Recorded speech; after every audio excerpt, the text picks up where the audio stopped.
Welcome back mga kabayan. Nagbabalik po muli ang inyong lingkod upang magbigay sa inyo ng mga bago at nagbabagang mga balita. Ito na nga ang pinakahihintay ng taong bayan na tuluyan ang pagligwak sa House of Representatives o di kaya ay mas kilala sa ating Kongreso at pati na rin itong si Tambaloslos Romualdez bilang Speaker ng Kongreso ng ating bansa. Wala na pang nagawa itong mga pulpolitikong ito sa naging desisyon nitong ating presidente. Kuting ng Norte dahil nga umano ay tila ba ginawa na lamang nila ang kanilang kagustuhan na hindi man lang inabisuan itong presidente nating kuting ng Norte.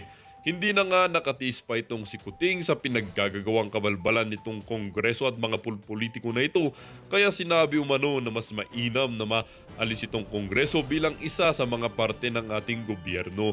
Wala ngang nagawa itong si Liza Satanas Ismags sa naging desisyon nitong asawa niyang Kuting dahil nga ay nanlaban daw umano itong si Kuting at hindi nga siya nakapalagpa. Talagang itong si Lizatanas Ismags ang ahas ng Malacanang ang tunay na nagpapahiya dito sa ating bansa at dito sa kuting nating presidente. At dahil din sa kanya kaya bumabagsak ang ating bansang Pilipinas.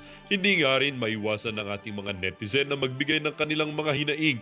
Merong nagsabi, tulad ng ginaya ni Apo Lakay noon, tinanggal niya Kongreso, senador mga vocal, agree ako dyan sa revolutionary government. Kahit anong sisiyang gagawin sa mga Duterte, wala nang naniniwalang mamayan ng Pilipinas. Praying for the Duterte family.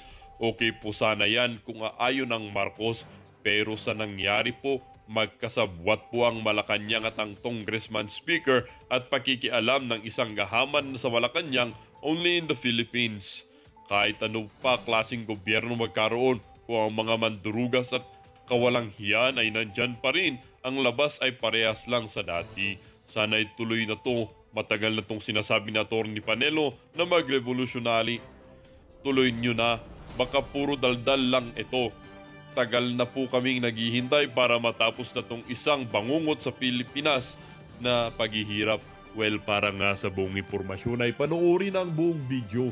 At kung bago ka pa lamang sa aking channel, huwag kakalimutang mag-subscribe, pindutin ang notification bell, at piliin ang all upang laging maging updated sa mga bago at nagbabagang mga balita. At sa mga solid viewers naman natin dyan, maraming salamat naman po sa patuloy na pagtangkilik sa ating channel. Tuloy-tuloy lang po ang laban para sa katotohanan at para na rin sa kinabukasan ng ating pinakamamahal na bansang Pilipinas. Mga Pilipino ayaw ng chat